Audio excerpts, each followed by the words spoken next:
The courage to be yourself.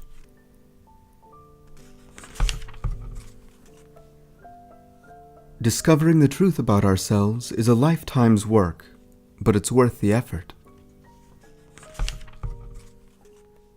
Some days, doing the best we can may still fall short of what we would like to be able to do, but life isn't perfect on any front, and doing what we can with what we have is the most we should expect of ourselves or anyone else.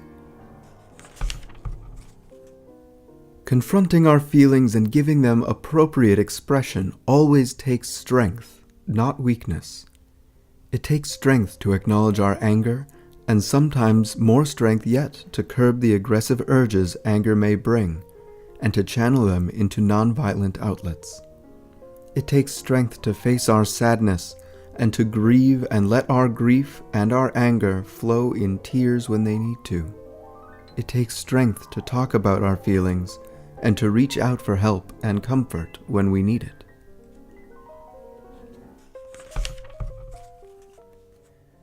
From the song, "The Truth Will Make Me Free." What if I were very, very sad, and all I did was smile? I wonder after a while what might become of my sadness.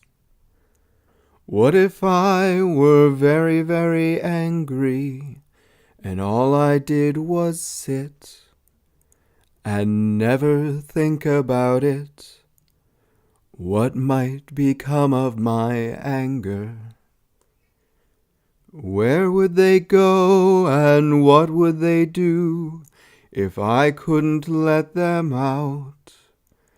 Maybe I'd fall, maybe get sick or doubt. But what if I could know the truth and say just how I feel?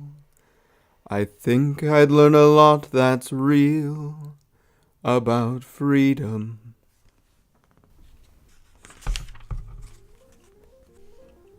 Music is the one art we all have inside. We may not be able to play an instrument, but we can sing along or clap or tap our feet. Have you ever seen a baby bouncing up and down in the crib in time to some music? When you think of it, some of that baby's first messages from his or her parents may have been lullabies, or at least the music of their speaking voices. All of us have had the experience of hearing a tune from childhood and having that melody evoke a memory or a feeling. The music we hear early on tends to stay with us all our lives.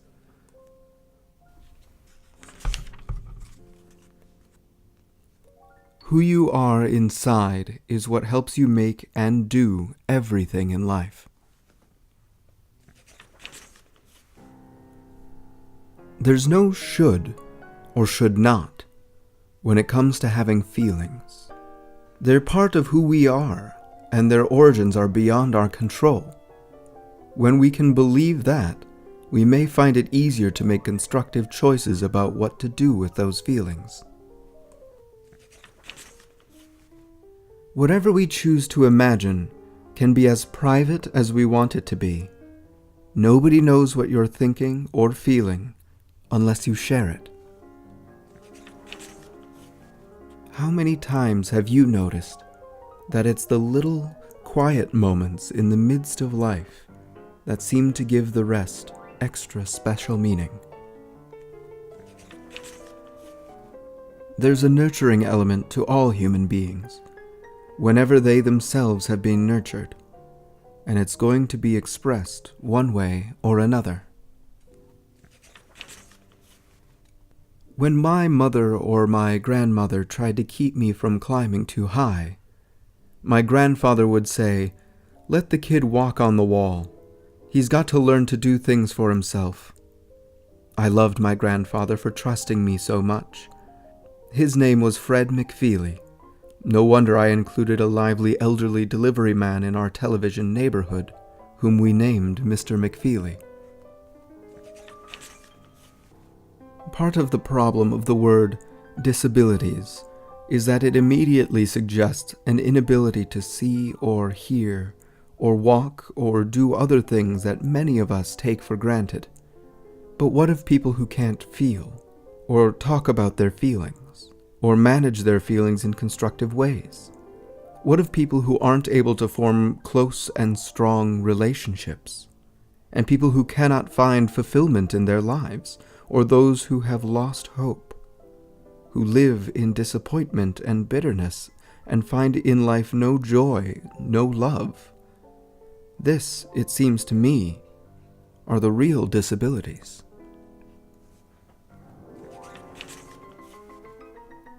It's not the honors and the prizes and the fancy outsides of life that ultimately nourish our souls.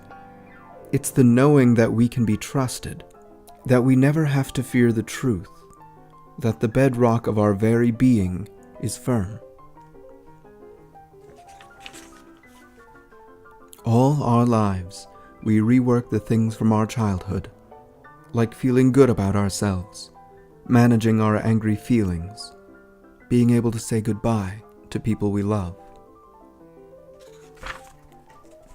In order to express our sense of reality, we must use some kind of symbol, words or notes or shades of paint or television pictures or sculpted forms.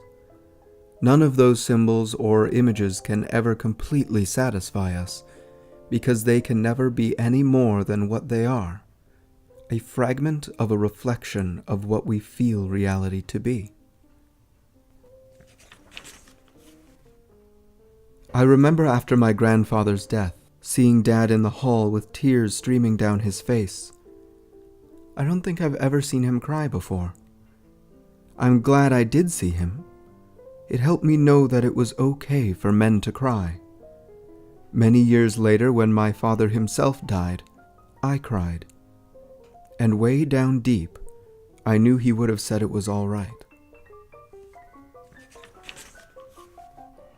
It isn't only famous movie stars who want to be alone. Whenever I hear someone speak of privacy, I find myself thinking once again how real and deep the need of such times is for human beings, at all ages. Solitude is different from loneliness, and it doesn't have to be a lonely kind of thing.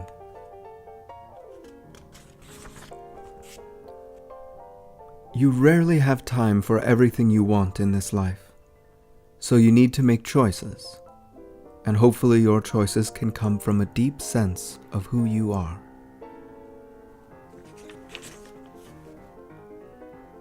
Most of us, I believe, admire strength.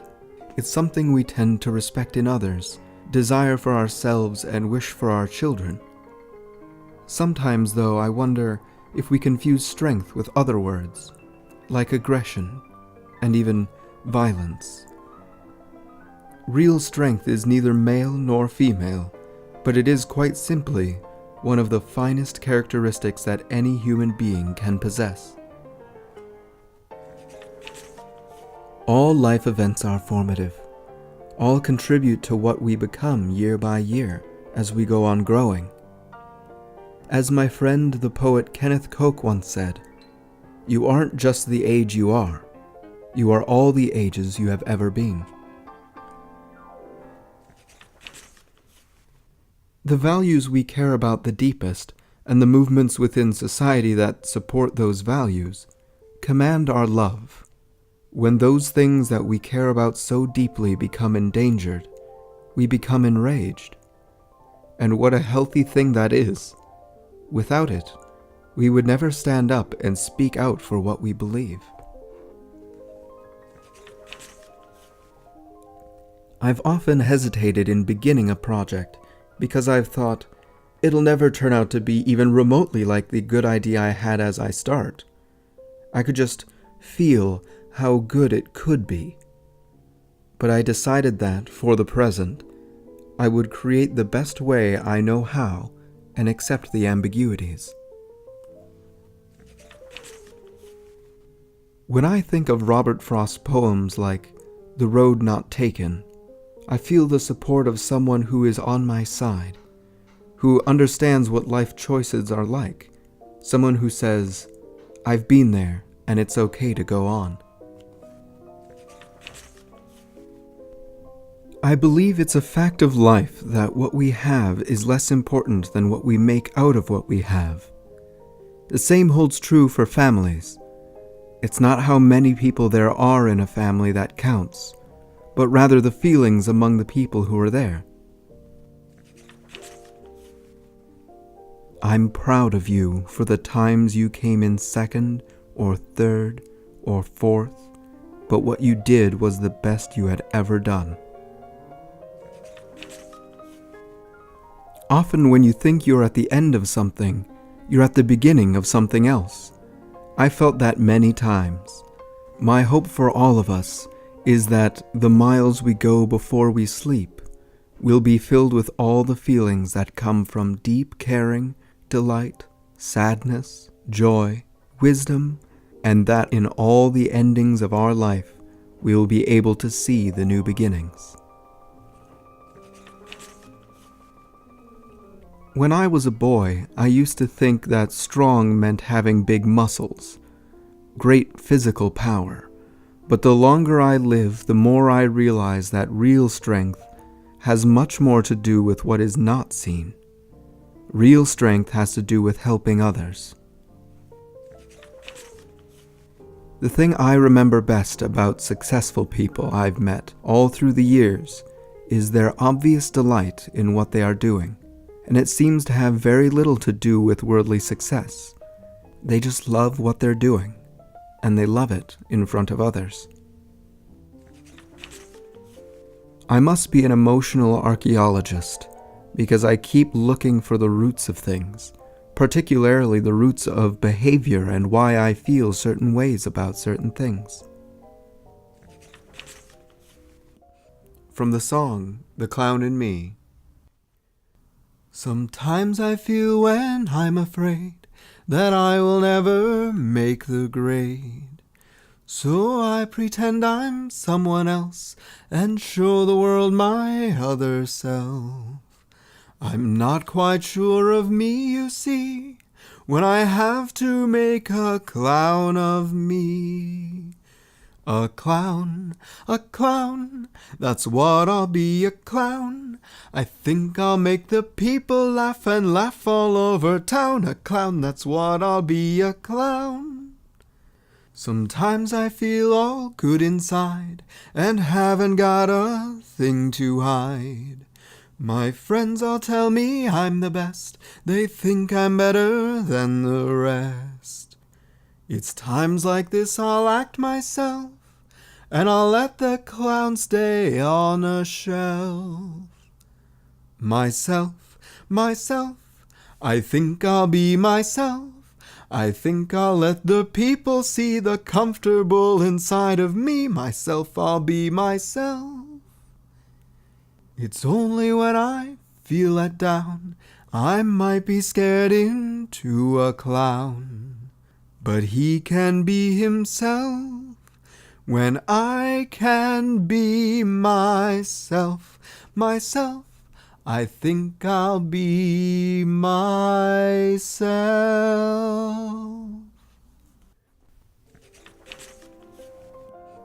Little by little, we human beings are confronted with situations that give us more and more clues that we aren't perfect. The child is in me still, and sometimes not so still.